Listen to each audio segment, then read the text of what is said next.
La légende des nonnes de Saint-Martin, un récit extrait des contes et légendes du pays niçois, lecture par Christophe Tabar. Je revenais récemment de Sospel à Menton dans une voiture de louage que j'avais laissée en arrière pour faire sur mes jambes la fastidieuse montée de Castillon. Je me donnais ainsi l'avantage de contempler à l'aise, en me retournant de fois à autre, l'ample vallée de la Bévera et l'admirable fond de Seine des montagnes verdoyantes qui entourent Moulinet.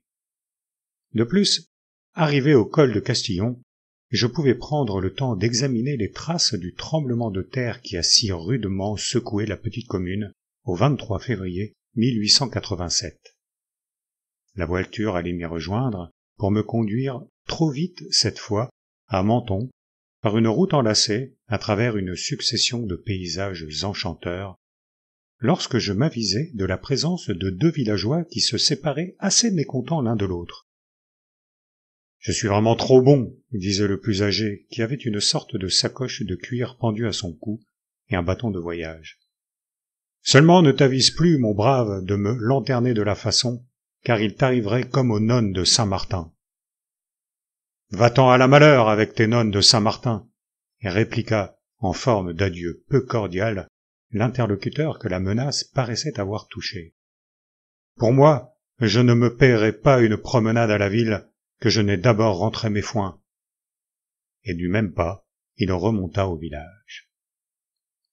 J'offris une place dans ma voiture au voyageur, qui m'intéressait avec son air de bonhomie joviale, à peine rembruni par un dépit momentané, et qui ne m'intriguait pas moins avec son allusion aux nonnes de Saint-Martin, si lestement relevée par l'autre paysan. Que pouvaient bien être et qu'avaient pu faire ces nonnes dont l'exemple n'était pas à imiter? Je ne le sus pas immédiatement, car il me fallut d'abord apprendre que les deux hommes étaient cousins germains, habitant l'un Castillon et l'autre Castellar. Ils avaient à soutenir ensemble un procès contre des co-héritiers, que le cousin de Castillon avait promis au cousin de Castellar de l'accompagner jusqu'à Nice chez un homme d'affaires, et qui lui manquait de parole au moment même où le voyage pouvait s'effectuer le plus utilement. « Ah, il lui en cuira avec ses foins à remiser !» répétait le narrateur. « Il lui en cuira d'avoir économisé une promenade à la villa. Et il aura beau s'en cogner la tête au mur de sa maison neuve, les secours de l'État ne viendront pas suppléer à l'héritage perdu, comme ils ont relevé la bicoque effondrée par le tremblement de terre. Qu'il le mange donc à même son foin et son saint foin par-dessus le marché, puisqu'il ne peut pas le quitter des yeux. Vous ne me dites pas, hasardai-je, quel lien il peut y avoir entre votre affaire d'héritage et les nonnes de Saint-Martin, dont le sort, peu enviable sans doute, menace votre malencontreux cousin. Oh, monsieur, ne voyez là qu'une façon de parler familière aux gens du pays, mais consacrée par un long usage, car elle remonte à bien près d'1 millier d'années. Je comprends. Le dicton doit son origine à quelque gros événement local.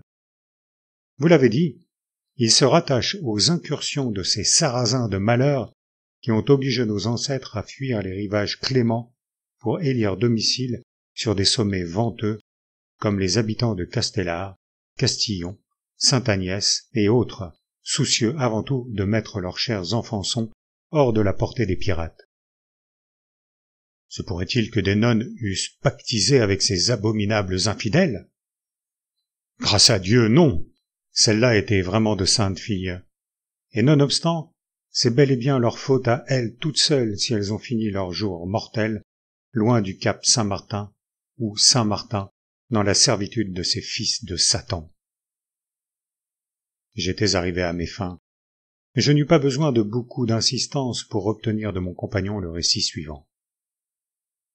Voyez-vous, monsieur, ces religieuses de Saint-Martin, qui sortaient des meilleures familles du pays, avaient fait vœu de pauvreté de très bonne grâce et dans la sincérité de leur âme.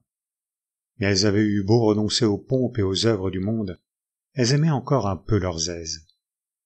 Si elle ne demandait qu'à se relever de nuit pour prier Dieu, ce n'était tout de même qu'à la condition de ne pas risquer, sous un air trop froid, le rhume de cerveau ou peut-être la pleurésie.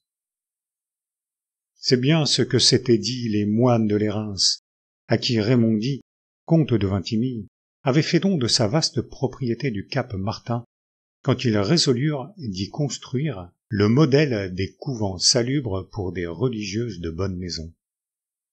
Car il ne faut pas s'imaginer que Sa Majesté François-Joseph, empereur d'Autriche et roi de Hongrie, notre hôte des derniers printemps, ce soit le premier avisé que le Cap Martin est un coin de paradis terrestre, à telles enseignes que, n'étaient les piqûres des moustiques à la saison des fruits mûrs, chacun d'entre nous serait trop heureux et trop aise de passer, dans ce lieu béni, tout le reste de sa vie présente, et même, s'il plaisait à Dieu, sa vie future. Malheureusement donc, pour les bonnes religieuses d'alors, ce paradis terrestre était déjà connu des Sarrasins, qui ne se faisaient pas faute d'y débarquer furtivement pour en emporter les plus belles fleurs.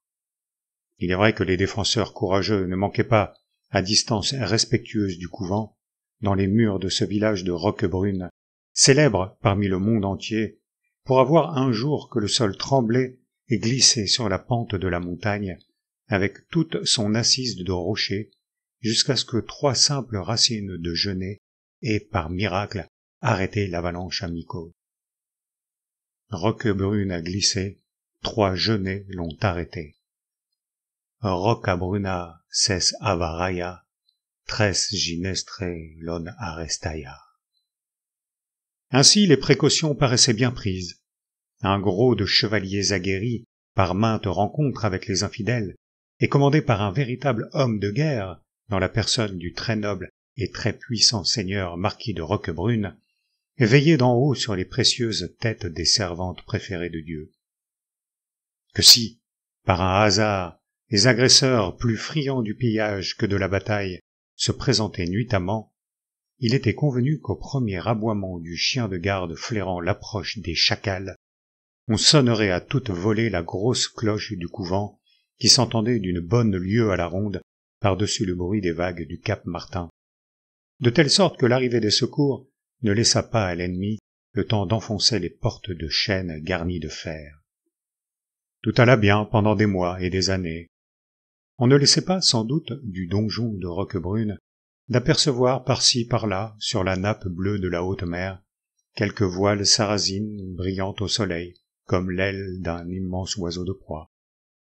Mais les écumeurs de rivage paraissaient, pour lors, en quête d'une croix moins bien gardée que celle-ci ne l'était tant par les prières des moines de Lérins, puissantes au ciel, que par la hallebarde des vigilantes sentinelles.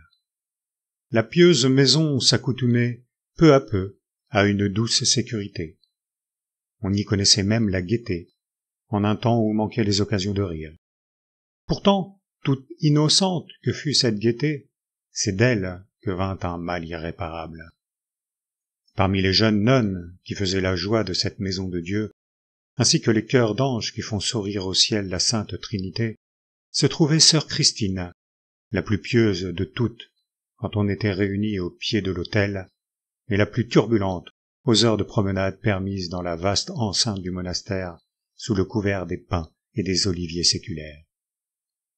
Comme elle avait pour frère aîné le très noble et très puissant seigneur marquis de Roquebrune, on comprend qu'elle fut un peu choyée à ce titre, mais elle était surtout aimée, disons-le, pour son charmant naturel, sa franchise digne d'un chevalier, la limpidité de ses yeux rieurs et le gentil ramage de sa voix argentine. Il n'était pas de chère mère datant de Charlemagne qui ne se déridât sans scrupule de conscience aux réparties inattendues ou aux gracieuses espiègleries de l'enfant gâté du couvent.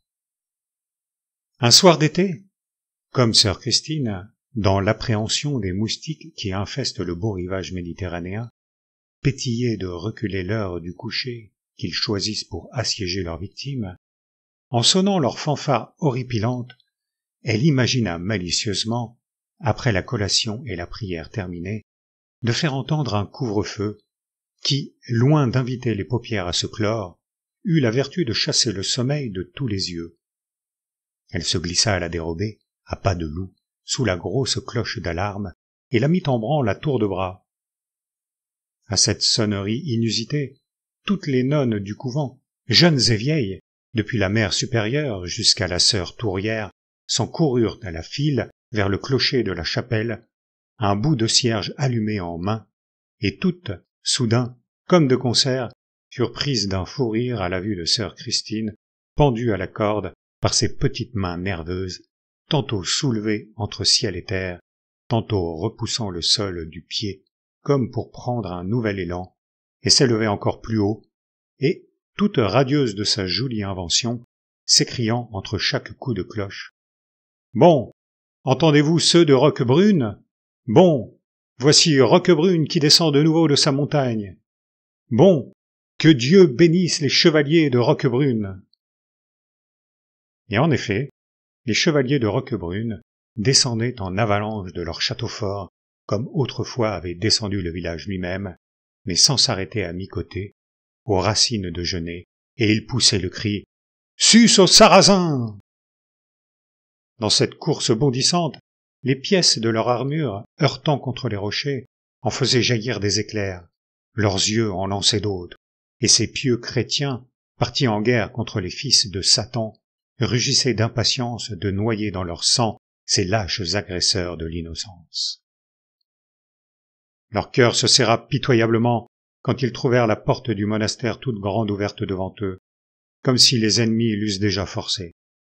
Ils franchirent le seuil d'un bond terrible, la dague au poing, résolus à ne point faire quartier, lorsque, dès l'entrée du cloître, les voilà qui demeurent quoi, subitement, les jambes flageolantes, comme hébétées de surprise, devant le spectacle qu'offrent les bonnes sœurs, rangées en demi-cercle et accueillant leurs défenseurs par des applaudissements et des actions de grâce.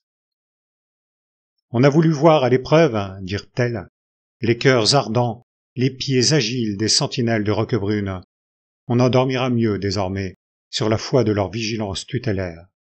Dieu bénisse Roquebrune et ses preux chevaliers. » « Dieu vous bénisse vous-même, chères mères et chères sœurs, » repartit le marquis de Roquebrune, le sourcil froncé. « Mais croyez-m'en, ne jouez plus à pareil jeu, il pourrait vous en cuire. » Puis, sur cet adieu, tournant leurs talons, se mordant la moustache et rengainant un glaive inutile, la troupe désappointée suivit son chef vers les logis d'en haut, silencieusement, et d'un pas moins gaillard qu'elle n'en était venue pour affronter la bataille. L'avertissement du marquis de Roquebrune arrivait trop tard. Les bonnes sœurs en firent la dure épreuve, car elles n'eurent pas besoin de renouveler une plaisanterie intempestive pour en connaître tout le danger. Environ 15 jours après l'espièglerie de sœur Christine, la même cloche d'alarme sonnait encore à toute volée, cette fois au milieu de la nuit. Les preux chevaliers en furent tous réveillés de leur premier sommeil. À d'autres, grommela chacun d'eux avec humeur, en se demandant si les nonnes de Saint-Martin n'étaient pas décidément devenues folles, et en se retournant sur l'autre oreille pour se rendormir. Leur consternation n'en fut que plus affreuse le lendemain, à la pointe du jour, quand le cri de détresse poussé par la plus matinale des mères de famille les eut fait lever en sursaut. Jetant les yeux du côté de la mer, le marquis de Roquebrune et ses hommes d'armes virent fumer les restes de ce qui avait été le couvent commis à leur garde, tandis que plusieurs galères sarrasines filaient sous le vent, emportant les servantes du Seigneur en captivité, dans la direction de la Provence, vers ces criques où viennent expirer les rameaux de la chaîne de montagne, qui porte encore aujourd'hui le nom de chaîne des morts.